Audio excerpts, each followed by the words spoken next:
महाराष्ट्र मित्रांनो, तर कसे आहात तुम्ही? तर आज आपण जाणार आहोत आपल्या शेत. तर चला मग शेती मित्रांनो. तर इथं बघलो तर काय, इथं तर रोडची साफसफाई सुरू आहे मित्रांनो. तर आपलं शेत आलेलं आहे, बघू शकता आपण पेरलेला आहे गहू. बघा कसा हिरवा गार आलेला आहे गहू. आणि ही आहे आपली शाळा आपल्या शेताच्या बाजूलाच.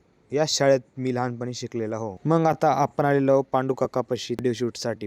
व्हिडिओ क्लिप्स काढल्यानंतर मी आता जात आहे जिमला. तर मित्रांनो चला मग जिमला जाऊ. जिमला जाता जाता माझ्या गाडीतलं पेट्रोलच संपलं, तर म्हणून आपण आलेलो आता पेट्रोल पंपवर. पेट्रोल भरल्यावर मी आलेलो माझ्या जिम पाशी. तर बघू शकता माझा फ्रेंड आलेला आहे मयुरेश. फायनली आमच्या ट्रेनरनं जिम उघडली. शूज घालून रेडी होऊन आम्ही आलेलो आता जिम मध्ये. आज आम्ही मारणार आहोत ट्रायसेप आणि चेस्ट. तर चला मग आता वर्कआउट सुरू करू. हे आहे आपला साहिल भाऊ. तर याला पाहिजे होता सपोर्ट. चेस्ट व ट्रायसेप संपल्यानंतर आपण आले आहोत फोर आमच्या मशीन पाशी. मित्रांनो वर्कआउट झाल्यानंतर आता मी जात आहे बॅनर घ्यायला. कशाचं बॅनर कशासाठी ते आपण पाहू नंतरच्या ब्लॉग मध्ये. तर चला मग जाऊया बॅनर घ्यायला. आजचा ब्लॉग इथं संपूया.